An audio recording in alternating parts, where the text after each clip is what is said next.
Mari tunduk kepala kita berdoa sebelum kita membaca, merenungkan firman-Nya. Kami datang dalam ucapan syukur di hari perhentian yang Kau berikan kepada kami. Terima kasih banyak ya Tuhan, karena sungguh Engkau baik dan Engkau menyatakan kebaikan-Mu di dalam kehidupan kami. Kembali pagi hari ini, kami bersama-sama telah memuji-muji nama-Mu ya Tuhan, menaikkan doa kami kepadamu. Dan tiba waktunya bagi kami untuk membuka firman-Mu ya Tuhan. Kami mohon, biarlah waktu kami membuka firman-Mu, bukalah juga hati kami. Jadikanlah hati kami seperti tanah yang baik, supaya ketika benih firman-Mu ditaburkan, itu boleh sungguh-sungguh berakar, bertumbuh, dan juga berbuah nyata di dalam kehidupan kami. Berkati baik hamba-Mu yang menyampaikan, semua kami yang mendengar, Tuhan tolonglah. Agar kami bukan hanya jadi pendengar-pendengar firman yang setia, tapi mampukan dengan kuasa pertolongan dari Roh-Mu yang kudus, kami dimampukan menjadi pelaku-pelaku firman-Mu di dalam hidup kami, di dalam keseharian kami. Bersabdalah ya Tuhan, sebab kami umat-Mu sedia mendengarnya. Dalam satu nama yang kudus, nama yang berkuasa, nama Tuhan kami Yesus Kristus, Sang Firman yang hidup, kami menyerahkan pemberitaan firman-Mu. Amin. Shalom. Selamat pagi Bapak Ibu Saudara yang dikasihi Tuhan. Bersyukur kesempatan ibadah Tuhan berikan kembali kepada kita. Di dalam kita mengerti anugerah Tuhan, minggu-minggu ini kita membahas bagaimana anugerah bekerja dengan luar biasa di dalam kehidupan kita. Dan hari ini tema yang diberikan kepada kita adalah anugerah membebaskan kita dari rasa dendam. Dan pagi ini kita akan melihat sama-sama dari kehidupan seorang tokoh di dalam Alkitab, yaitu Yusuf yang ada di Perjanjian Lama. Bapak Ibu Saudara, ketika mempersiapkan apa yang akan saya sampaikan hari ini, saya mengingat bagian firman Tuhan dalam Roma 15. Ayat yang keempat yang menyatakan, sebab segala sesuatu yang ditulis dahulu, kita nanti akan baca kisahnya Yusuf yang ditulis di Perjanjian Lama, telah ditulis untuk menjadi pelajaran bagi kita, supaya kita teguh berpegang pada pengharapan oleh ketekunan dan penghiburan dari kitab suci. Cerita-cerita, kisah-kisah dalam Perjanjian Lama bukan sekadar kisah belaka, tetapi dengan tujuan yang Tuhan rindukan, supaya melaluinya kita teguh berpegang pada pengharapan oleh ketekunan dan penghiburan dari kitab suci. Saudara, apa yang saudara paling ingat kalau bicara tentang Yusuf? Wah, mungkin macam-macam ya, tergantung sekolah minggunya lulus apa enggak nih. Mungkin ada yang langsung ingat, wah Yusuf anak yang sangat dikasihi. Begitu ingat Yusuf, ingatnya Tante Potifar gitu ya. Ingat Yusuf, dia jadi orang penting yang ada di Mesir pada waktu itu. Menarik sekali, dari keseluruhan kitab Kejadian, cerita Yusuf merupakan cerita yang paling banyak diceritakan dibandingkan dengan bapa leluhur Israel yang lain. Kita baca Abraham hanya beberapa pasal, kita baca Ishak juga sedikit, Yakub lebih banyak, tetapi yang jauh lebih banyak adalah kisah Yusuf. Nanti Bapak Ibu bisa lihat mulai dari Kejadian 37 ke depan, kita melihat diceritakan latar belakangnya. Jadi ini kalau dalam Alkitab, Yusuf ini disebut sebagai istilahnya tokoh bulat. Maksudnya apa? Kalau kita belajar Alkitab, ada tokoh-tokoh yang diceritakan hampir dari lahir sampai dia mati. Ada yang cuma diceritakan masa pelayanannya saja.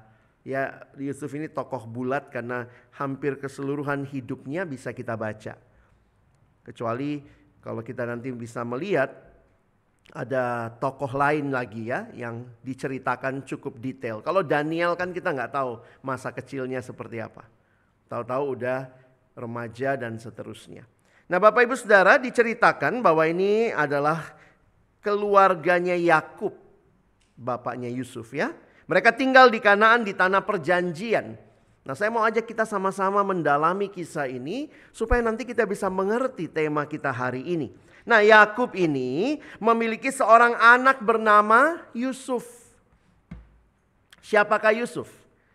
Yusuf adalah salah seorang dari 13 anak Yakub, dari Rahel, istri yang paling dicintai Yakub. Saudara, ini bukan keluarga ideal ya. Kalau Bapak Ibu perhatikan, istrinya Yakub 2, gundiknya 2, jadi 4. Bayangkan anak-anak begitu lahir, wih mamanya 4 begitu ya. Nah, ini realitanya keluarga yang tidak ideal. Nama Yusuf berarti menambahkan kepadaku, atau mudah-mudahan Allah menambah. Apa yang menarik dari kehidupan Yusuf, kalau nanti Bapak Ibu mau perhatikan, nah ini kalau kita lihat secara sekilas, dalam 3 bagian besar. Masa kecilnya sampai umur 17, itu mulai Kejadian 30 ayat 24, karena di situ ditulis nama Yusuf pertama kali. Lalu kemudian usia 17 sampai usia 30. Nah, ini sekedar kalau kita mau baca lebih lanjut ya. Lalu usia 30 sampai dia meninggal di usia 110 tahun. Jadi diceritakan cukup panjang. Menariknya lagi, Yusuf ini anak favorit papanya. Wah ya, karena itu Yusuf diberikan jubah warna-warni oleh Yakub, sebuah tanda kasih sayang yang khusus. Tapi, nah ini ya, papa yang pilih kasih udah istri 4 gitu ya, anak 12, 13. Yusuf paling dikasihi lagi saudara ya. Ini membuat saudara-saudaranya merasa cemburu dan marah. Jadi singkat cerita, kalau saya mau menggambarkan masa kecilnya Yusuf, dia ada di dalam keluarga yang juga tidak sempurna. Keluarga yang juga bisa membuat dia begitu mudah membenci. Karena apa? Kalau saudara membaca, saudara-saudaranya akhirnya tidak suka sama dia. Maka kita perhatikan, rasa cemburu ini diperparah ketika Yusuf memiliki mimpi bahwa dia akan menjadi lebih kuat dan lebih berkuasa dari saudara-saudaranya. Nah, dan mereka akan membungkuk di hadapannya.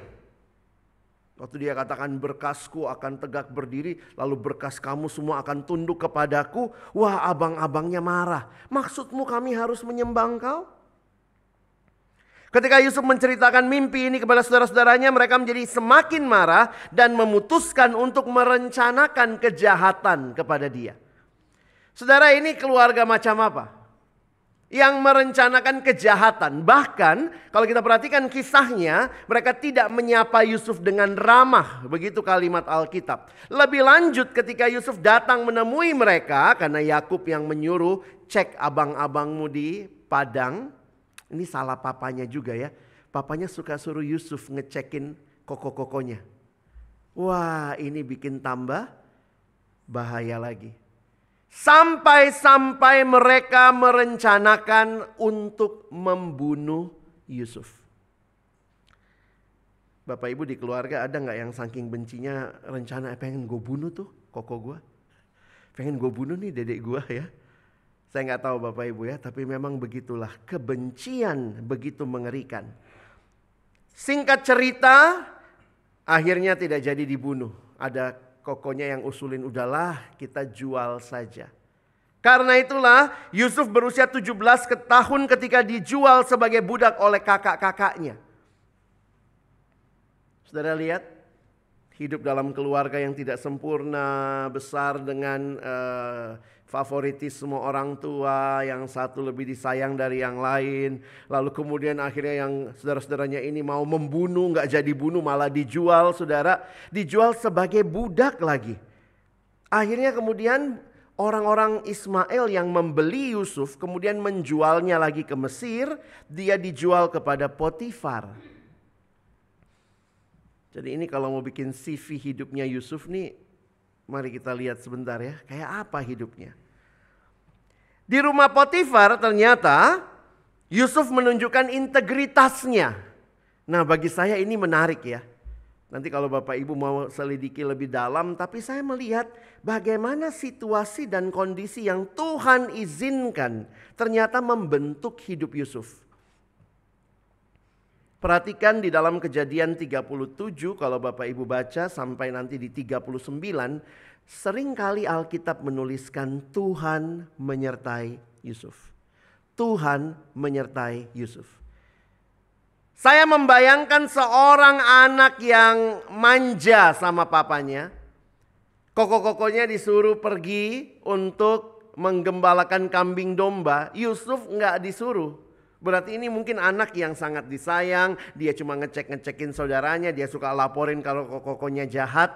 Maka kalau kita perhatikan, situasi ini membuat kita jadi sadar bahwa ketika Yusuf pergi dibuang ke Mesir, di rumahnya Potifar, bisa aja dia jadi berandal, saudara. Tapi perhatikan bagaimana Alkitab mencatat bahwa justru Yusuf menunjukkan integritas. Di situ Yusuf menunjukkan kecerdasannya sehingga dia dipromosikan menjadi kepala rumah tangga Potifar. Bayangkan budak dipromosi jadi kepala rumah tangga, dalam pengertian tetap budak tapi posisinya dipercaya. Bahkan boleh masuk ke dalam rumah. Ingat, masa itu budak tinggal di luar rumah. Yusuf salah satu budak yang boleh masuk ke dalam rumahnya Firaun. Tetapi dalam situasi itu, ini hidupnya bertubi-tubi kemalangan ya. Namun ketika istri Potifar mencoba merayunya, Yusuf menolaknya. Dan Yusuf dituduh melakukan penyerangan dan akhirnya dipenjarakan. Udah dibuang, dijual, dipenjarakan. Dan di penjara kita melihat 13 tahun Yusuf hidup sebagai budak di tanah Mesir. Dan 3 tahun terakhir itu dia hidup di dalam penjara, Bapak Ibu Saudara. Wah, di penjara bagaimana kisahnya? Menarik juga. Ternyata apa yang telah terjadi di rumah Potifar, di penjara Yusuf melanjutkan. Kelihatan di penjara Yusuf menjadi terkenal ya. Dia bisa mengatur segala-galanya karena itu dia dipercaya oleh kepala penjara. Lalu ada keunikan lagi. Yusuf terkenal karena kemampuan untuk menafsirkan mimpi, saudara. Ketika Firaun memiliki 2 mimpi yang mengganggu, akhirnya ditanya siapa yang bisa mengartikan.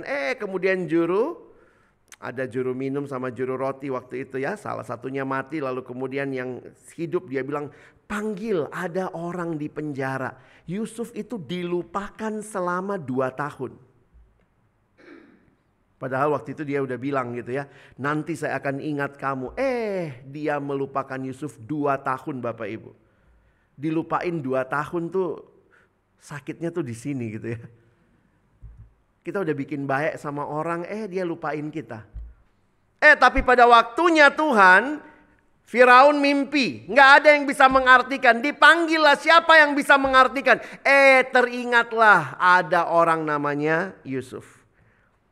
Firaun punya 2 mimpi yang mengganggu dan tidak dapat ditafsir oleh penasehat-penasehatnya. Yusuf dipanggil dan berhasil menafsirkan mimpi Firaun, meramalkan 7 tahun kemakmuran yang akan diikuti oleh 7 tahun kelaparan. Wah, setelah diartikan mimpinya, dicari dong siapa nih yang akan jadi manajernya. Nah, saudara lihat ya. Karena penafsirannya itu Yusuf diangkat oleh Firaun. Langsung dari budak, dari orang penjara, langsung jadi orang yang penting. Beberapa catatan mengatakan dia perdana menteri di Mesir. Posisi kedua tertinggi setelah Firaun. Itu dalam 1 malam ya. Langsung naik begitu rupa. Tapi bagi saya yang menarik, Allah menyiapkan Yusuf. Dan ketika dia sampai di posisi itu, luar biasa. Dia telah siap. Dia diberi tanggung jawab untuk mengumpulkan dan menyimpan makanan selama 7 tahun kemakmuran sehingga Mesir bisa bertahan selama 7 tahun kelaparan. Dan ketika kelaparan terjadi di seluruh dunia, perhatikan, saudara-saudara Yusuf datang ke Mesir karena di Mesir ada persediaan makanan. Untuk membeli makanan, dan mereka tidak menyadari bahwa Yusuf, saudara yang mereka jual sebagai budak, kini adalah orang yang memegang kuasa. Pasti koko-kokonya juga nggak sadar ya. Belum lagi pasti udah pakai baju Mesir dan seterusnya ya. Nah, jadi kalau Bapak Ibu sekarang perhatikan, dalam serangkaian peristiwa Yusuf akhirnya ungkapkan identitasnya. Itu kalau dibikin sinetron bagus sekali ya. Banyak nangisnya, wah mereka pelukan, katanya tangis-tangisan. Yusuf akhirnya mengungkapkan identitasnya kepada saudara-saudaranya. Dan pada akhirnya Yakub dan seluruh keluarganya yang totalnya Alkitab catat 70 orang. Melakukan perjalanan ke Mesir dari tanah Kanaan dan akhirnya menetap di tanah Goshen. Kenapa saya cerita semua ini? Karena hari ini bacaan kita adalah tentang apa yang terjadi sesudah mereka ada di tanah Goshen ini. Yusuf memimpin, koko-kokonya masih ada, semua sudah pindah ke Mesir.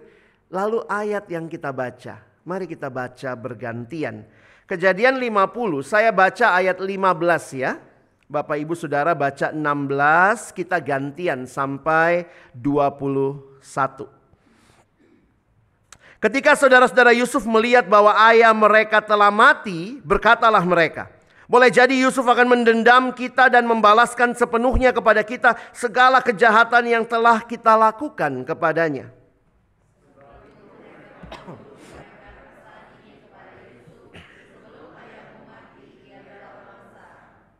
Beginilah harus kamu katakan kepada Yusuf, ampunilah kiranya kesalahan saudara-saudaramu dan dosa mereka, sebab mereka telah berbuat jahat kepadamu. Maka sekarang ampunilah kiranya kesalahan yang dibuat hamba-hambamu Allah ayahmu, hamba-hamba Allah ayahmu.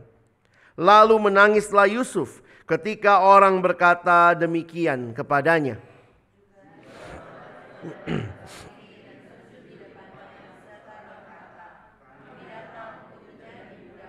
Tetapi Yusuf berkata kepada mereka, janganlah takut, sebab aku inikah pengganti Allah?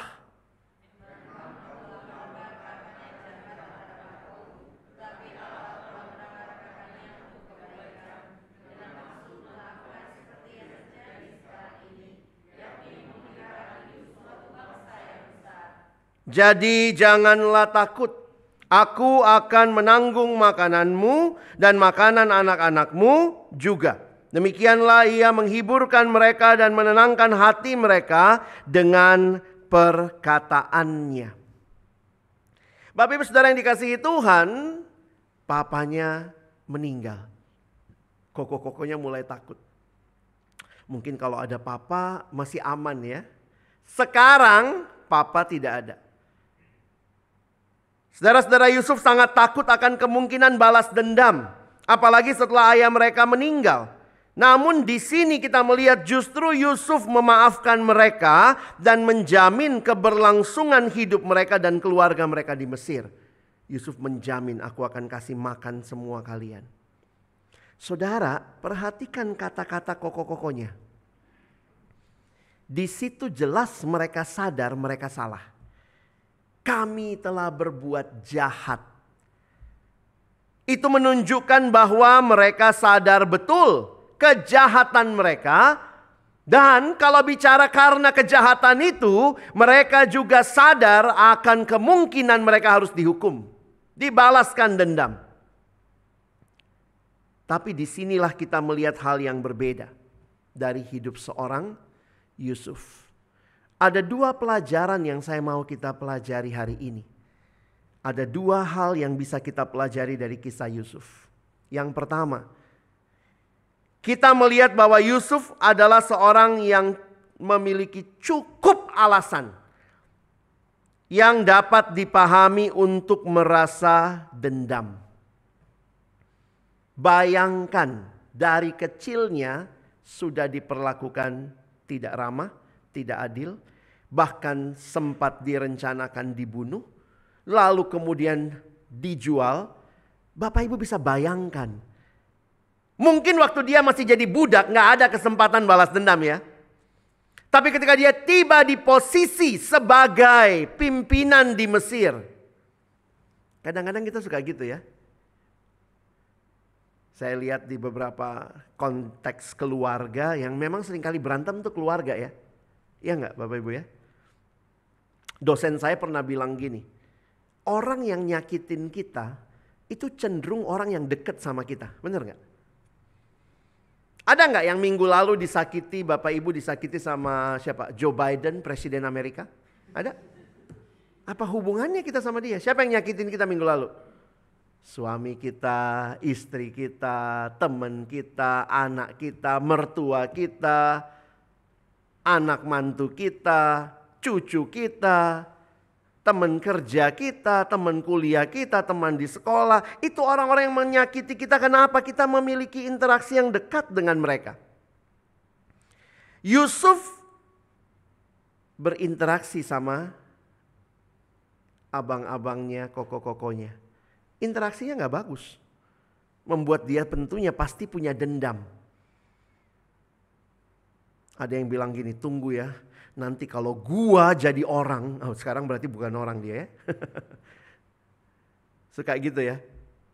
Sekarang gua belum bisa balas, tapi nanti kalau gua punya uang banyak, gua balas loh. Banyak orang berpikir membalas kalau dia punya kuasa. Yusuf waktu dia punya kuasa, bukan balasan yang dia lakukan. Tapi dia memberikan maaf.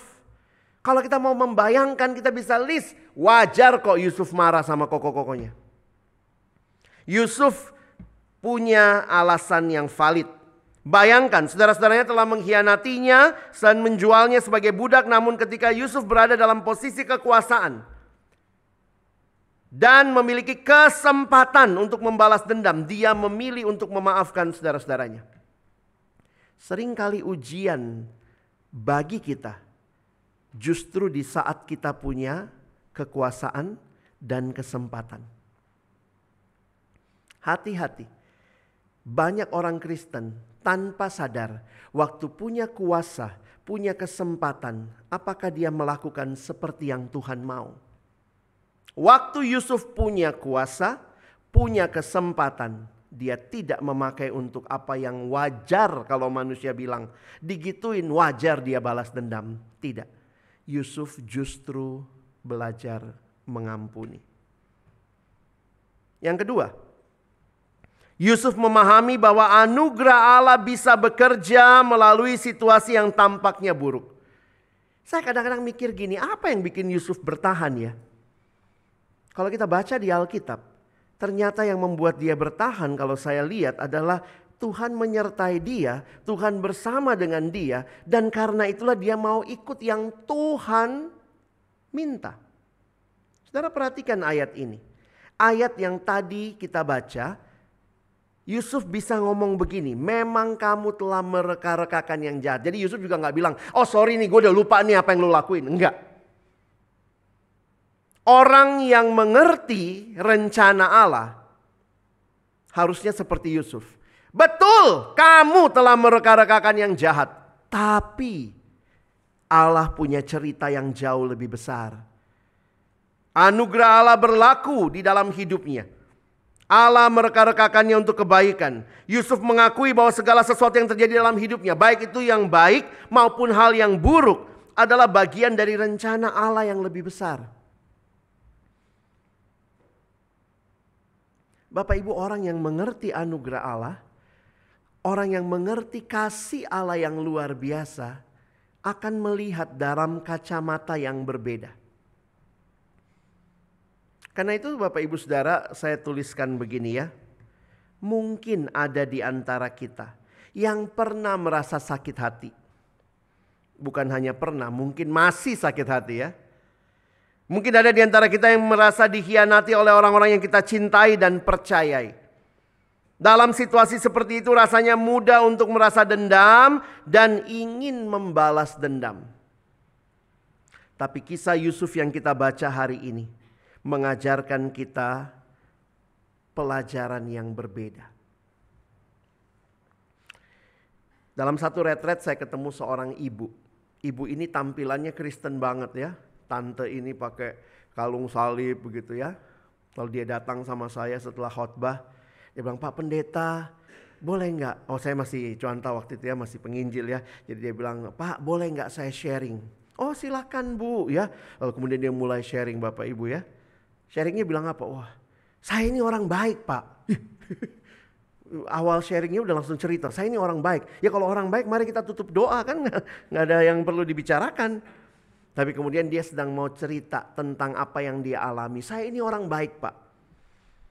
Tapi kalau ada orang yang bikin jahat sama saya Pak, aduh Pak, saya sulit sekali mengampuni." Jadi singkat cerita dia kongsi sama temennya buka usaha. Lalu katanya teman baiknya ini mengkhianati dia. Wah, itu kadang nggak nyaman saudara ya. Apalagi ada cuan di situ ya. Gimana ini dia ambil duit yang harusnya begini dan akhirnya dia bilang, "Saya itu Pak, saya ini orangnya percayaan Pak sama orang. Tapi sekali dia hianati saya Pak, sekali dia bikin saya nggak percaya Pak, aduh Pak, saya susah sekali melupakan." Jadi saya pikir, wah, ibu ini menarik juga ya. Tampilannya Kristen tapi hatinya mungkin belum Kristen-Kristen amat begitu ya. Terus dia cerita lagi gitu. "Wah, dia datang sama saya Pak kemarin. Wah, dia mau minta maaf. Aduh susah Pak. Saya itu kalau orang baik sama saya bisa lebih baik sama dia. Tapi kalau orang jahat sama saya Pak, saya bisa lebih jahat sama dia." Ih, ini tante kok ada tanduknya ya. Jangan-jangan dalam hidup kita juga kita punya prinsip-prinsip itu. Kita ngakunya Kristen tapi prinsipnya sama. "Wah, gue nih orangnya baik sama orang. Tapi kalau gue dijahatin gue bisa lebih jahat." Itukah Kristen? Kalau Yusuf melakukan itu, habis ceritanya nih. Nggak ada Israel, selesai. Di sini saya mengingatkan diri saya. Betapa tidak mudahnya mengampuni. Tetapi di dalam Alkitab, mengampuni merupakan salah satu kualitas orang Kristen paling penting. Saya mau menutup dengan sedikit membahas sebuah ayat Bapak Ibu di Perjanjian Baru. Di Perjanjian Baru kita baca Kolose 3 ayat 13. 1, 2, iya. "Ampunilah seorang akan yang lain apabila yang seorang menaruh dendam terhadap yang lain. Sama seperti Tuhan telah mengampuni kamu, kamu perbuat jugalah." Perhatikan yang saya garis bawahi, ada 3 hal saya mau share. Pertama, ini perintah. Ampunilah. Jadi bukan ya tolonglah ampuni, bukan. Ini perintah. Mengampuni adalah perintah di dalam Alkitab. Yang kedua, siapa yang harus diampuni? Ya seorang akan yang lain. Realitanya Bapak Ibu, setiap kita melakukan interaksi. Dan setiap interaksi manusia satu sama lain, hasil interaksi itu bisa macam-macam. Bisa positif, bisa negatif. Hasil interaksi yang negatif bisa menimbulkan salah paham, sakit hati, marah, perkelahian, dan bisa berakhir pada dendam. Dan sering kali saya katakan juga bahwa ini terjadi di keluarga Kristen. Saya nggak bisa ngampunin papa saya, nggak bisa ngampunin mama saya, terlalu sakit yang dia bikin sama saya. Terus kita mau hidup dalam akar pahit. Kita mau hidup di dalam hati yang dendam. Saya banyak layani anak remaja, dia bilang, "Tunggu kok sampai gue punya duit, gue keluar dari rumah ini. Biar mereka rasa gue bisa hidup sendiri." Wah. Waktu dia punya kuasa, dia punya kesempatan, dia punya uang, dia pikir di situ dia mau tunjukin. Ternyata apa yang dia lakukan dengan menunjukkan dia hanya mau balas dendam. Saudara, gimana mengampuni ini? Susah ya? Sulit. Ini bukan cuma sulit, bahasa Inggrisnya sulit. Saking susahnya saudara.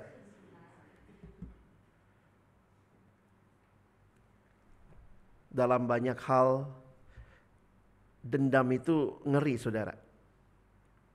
Kalau kita dendam, sebenarnya ada iri hati di situ, ada dengki ya. Kita dendam lihat dia orangnya tidur nyenyak, kitanya nggak nyenyak tidurnya ya, karena mikirin dia gimana cara balas dendam, gimana cara gue hancurin dia. Memang yang bikin film kungfu panjang itu dendam ya. Bayangkan kalau nggak ada dendam ya, film kungfu satu seri habis. Waktu berantem, apa lu?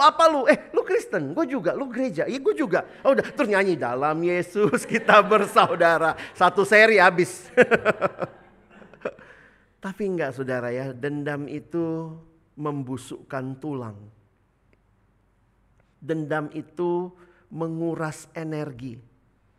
Dendam itu membuat kita jadi tidak objektif melihat sesuatu. Karena kita dendam, apapun yang dia lakukan jadi jelek. Benar? Ini yang perlu kita ingat. Bagaimana kita menyelesaikan hati yang penuh dendam. Suami dan istri seringkali gak mudah, cekcok sana sini. Tapi Tuhan mau kita belajar saling mengampuni. Dan dalam mengampuni, ingat Bapak Ibu, saya baru pelajari juga beberapa tahun yang lalu. Mengampuni itu punya satu sisi. Maksudnya apa? Ada dua istilah di dalam kekristenan, mengampuni dan rekonsiliasi. Rekonsiliasi itu dua pihak. Kalau gua sadar gua bikin salah, dia minta ampun atau dia minta maaf, gua memaafkan, saling. Jadi ini sadar, dua-duanya sadar, terjadi rekonsiliasi. Tapi mengampuni ternyata tidak demikian. Mengampuni meskipun yang sana nggak sadar, dia bikin jahat sama kita, tapi kita mengampuni dia. Jadi pengampunan itu satu sisi saudara. Menarik sekali di Alkitab, pengampunan itu yang diperintahkan. Ampunilah. Rekonsiliasi itu, kalau pakai bahasanya Roma, sedapat mungkin. Kalau hal itu bergantung kepadamu, hiduplah dalam perdamaian dengan semua orang. Tapi mengenai pengampunan, ini bukan sedapat mungkin. Ampunilah. Mau dia sadar dia salah, dia tidak sadar dia salah, dia ngaku dia salah, dia bertobat atau tidak bertobat, bagian kita apa? Ampuni. Makanya pengampunan bisa terjadi meskipun tidak selamanya terjadi rekonsiliasi.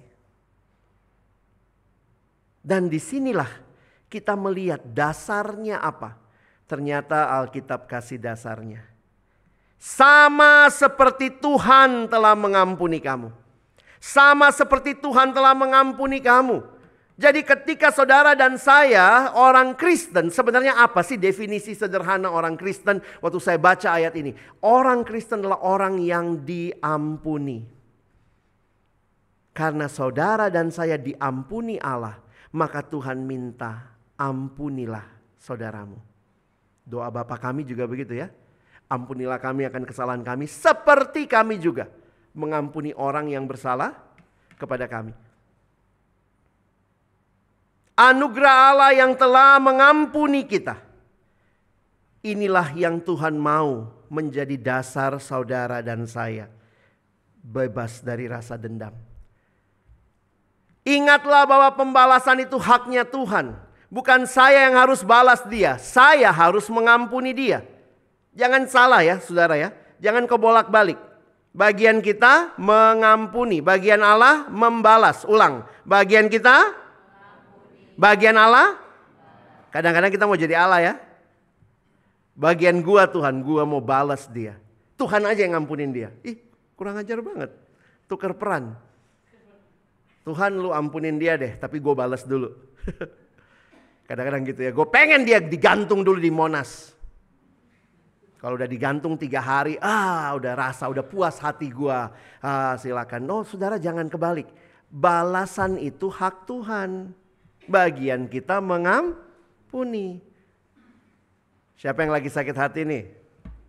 Sama bapak ibu, lihat kiri kanan, suami istri, gua mau sakit hati sama lo. Tapi bilang sama dia, bagian gua mengampuni. Nanti Tuhan yang balas lo. Ya. Jangan jadi orang yang simpan dendam. Jadilah orang yang melepaskan pengampunan. Ada yang tanya, tapi Pak susah. Emang susah. Tapi bukan gak mungkin. Karena itu saya mau kasih tips praktis aja ya. Gimana sih mengampuni? Salah satu cara terbaik untuk mengampuni yaitu mulai dengan mendoakan. Tuhan Yesus bilang apa? Kasihilah musuhmu. Wah asik sampai situ ya. Dan berdoalah untuk mereka yang menganiaya kamu. Kita pakai tipsnya Yesus ya. Mau belajar mengampuni masih susah Pak. Saya kalau lihat muka dia, aduh, saya langsung buang muka. Ya udah, belajar dulu mendoakan. Doakan, belajar kemudian mengasihi orang yang menyakiti kita. Yang paling susah memang keluarga ya, karena gak bisa dibuang ya. Ada yang bisa, aduh ini papa gue gak suka, buang deh. Gak bisa. Seringkali disitulah tantangannya, mulai dengan mendoakan. Seringkali, perhatikan kalimat saya ya, seringkali bukan dia yang berubah setelah kita berdoa. Tapi kita yang mulai berubah. Mama gue udah doain 3 tahun tetap cerewet. Kalau ngomong nyakitin, tapi ternyata gue yang berubah, sekarang gue bisa ngampunin dia. Saya bisa doakan dia. Saya bisa baik walaupun dia ngomongnya gak baik. Kadang-kadang sakit, tapi saya pikir kalau saya balas jadi perang dunia, mendingan saya ikut nasihat Tuhan. Bapak ibu pulang suaminya masih sama kan? Ada yang begitu pulang dari gereja suami gue udah lain gitu. Kalau begitu udah lain juga bapak ibu mungkin bingung. Ih, suami siapa nih? Setiap kita punya tanggung jawab untuk berubah. Jangan hanya tuntut orang lain berubah. Tuntut diri kita untuk berubah. Kalau suamimu masih sama yang itu, yang suka nyakitin, istrimu masih sama, mertuamu masih dia. Tanggung jawabmu ingat, mengampuni. Tapi sakit banget, biar Tuhan yang balas. Tapi gimana? Tuhan balasnya bisa macam-macam saudara ya. Dan itu bukan urusan kita. Urusan kita adalah mengampuni, mendoakan, tetap ramah. Cara lain yang kedua, yang terakhir adalah terus bertumbuh. Makin saudara dan saya bertumbuh, kita makin jadi orang yang dewasa dalam Tuhan, kita jadi orang yang semakin serupa Kristus.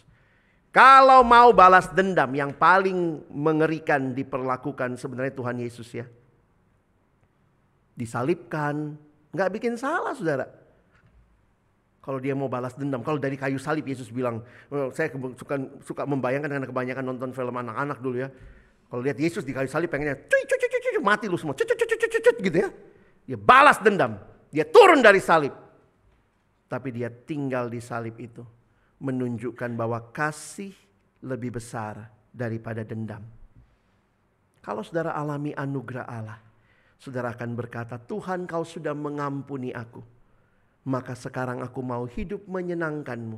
Aku mau belajar mengampuni sesama. That is the power of forgiveness. Kiranya Tuhan menolong kita. Bukan hanya jadi pendengar firman, tapi jadi pelaku-pelaku firman. Amin. Mari berdoa. Tuhan terima kasih untuk kebenaran firman-Mu hari ini. Kami merefleksikan dari hidup Yusuf, seorang yang ada dalam keluarga yang bahkan tidak sempurna sama sekali. Keluarga yang begitu kuat membenci, mendendam, merencanakan kejahatan bagi satu sama lain. Tapi hari ini kami melihat bagaimana kasih Tuhan, pengampunan Tuhan yang Yusuf sendiri telah terima dan alami menjadi hal yang dia bagikan bagi sesama.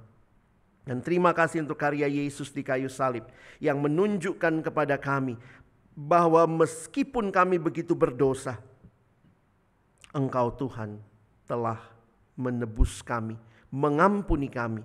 Dan kalau kami telah diampuni, kami dipanggil juga untuk hidup saling mengampuni.